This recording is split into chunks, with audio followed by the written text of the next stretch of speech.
Good morning. It's Saturday morning. It's every day, bro. Here we are. I was reminded when we come here to Honeycomb every morning, getting into a real routine here. And I remember watching Scott Adams, the guy from the Dilbert cartoons. He used to do a live broadcast every day at 7:30 for years and years. And one of the things that he did, because it was alive and because everybody was there, is he would synchronize everything and get everybody to join him in what he coined the simultaneous sip. The best part of the day, where everybody who was watching live would get their coffee and they would all just take a moment and enjoy the simultaneous sip. So I'd like to do that just as a nod to Scott Adams because I really enjoyed what he did. R.I.P. Okay.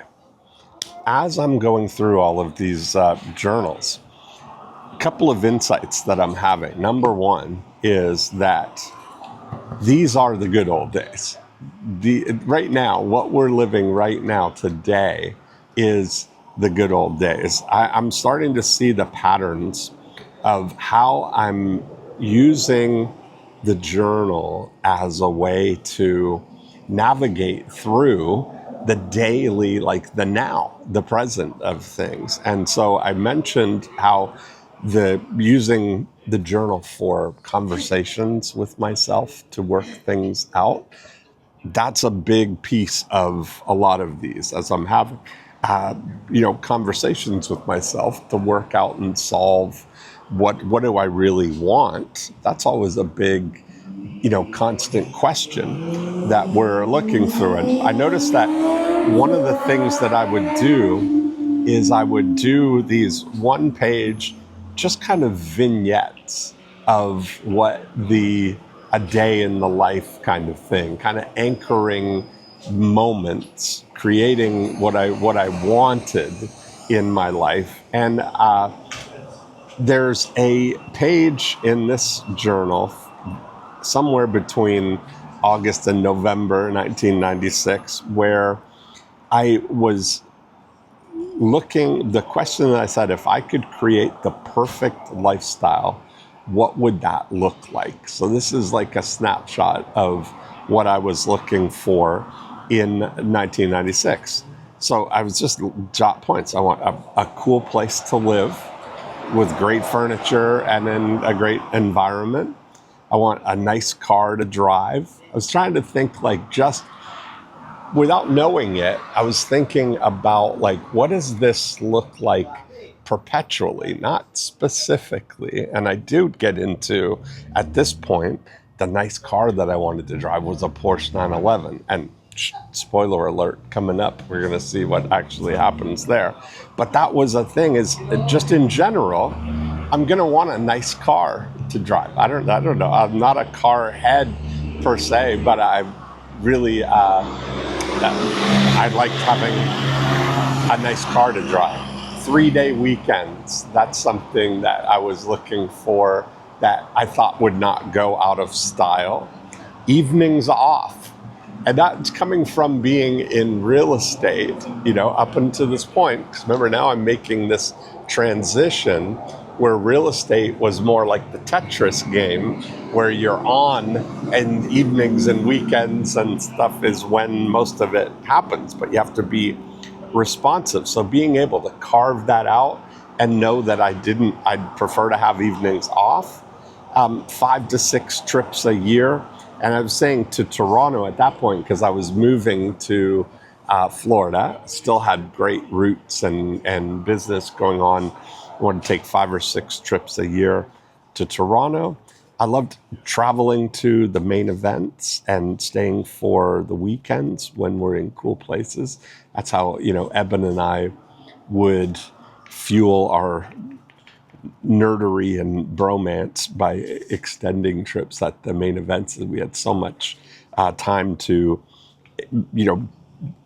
develop our ideas and philosophies and prod each other along. I want to be able to golf whenever I want. That was important to me then. Great food, You think, I'm just designing all of these things, right? Like I can't punch any holes in any of these yet. That these are not, nothing specific to 1996 that isn't equally true today.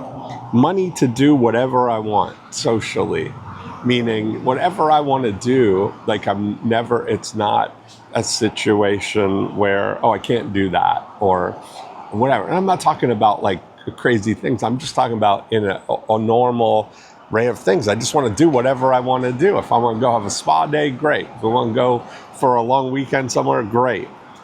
Time to enjoy my life. And I put an asterisk beside that one because time was and is and always will be a very important thing to me. Having that time and space. Good friends, healthy lifestyle, money to test new ideas in advertising and business. I always love the idea of testing. I think of myself as like a scientific lab, creating new ideas. My joy comes from, I call it cracking the code, from figuring out something new that actually works. And then as soon as I know that it works, that's not for me now to take that and go the rest of the way. I'm not the guy to take something and scale it per se. Tennis, playing tennis, long weekends at the beach, having a personal assistant and concierge. How are you, Ron? We're just recording a video. I was right behind and it's you okay. Like this. I'm so sorry, Josh. This is perfect. I'll come talk to you, but this is perfect. This is one of these Groundhog Day things. That gentleman is Ron. He's here every morning, just like we are. Then a personal assistant and concierge. That was an important thing to me. At that point, I didn't have the support team that I have now. I look at my life now, and it's like, I was joking, it takes a village to raise me or to live this life. But having a personal assistant and concierge, that seemed like something that would be a perfect lifestyle. Having a personal financial manager, someone to handle all of the finances. And it's funny, I put some 1-hour businesses with Eben. Our dream was to create these businesses, create the things and prove them, and then find or partner with operators who can run the business, but we'll do 1 hour a week on this to guide and to answer questions and to set direction and do all of those things. And as I'm looking through it, I can't punch any holes in it. I mean, when I really realized this is what I want today, just as much as what I wanted there. And luckily, I've been able to get through 30 years here of only getting better and better at these things. Jerry Ballinger had this great formula of a great lifestyle plus money multiplied by the time to enjoy it equals true success. And I think that's absolutely true. And I would encourage you're going to see like this became a big part as we go in further journals. This is going to evolve and become something really cool. But this was the genesis of it, just starting with writing little vignettes of what does a perfect day look like for you, writing what do I really want. So much so, Dan Sullivan talks about that for 25 years, every day he wrote in a journal, what do I want? And that, I think, if you can get crystal clear on what you want, you're going to figure out how to make that happen. And it's okay because it's what you want. You don't have to want what anybody else wants for you. It's what do you want?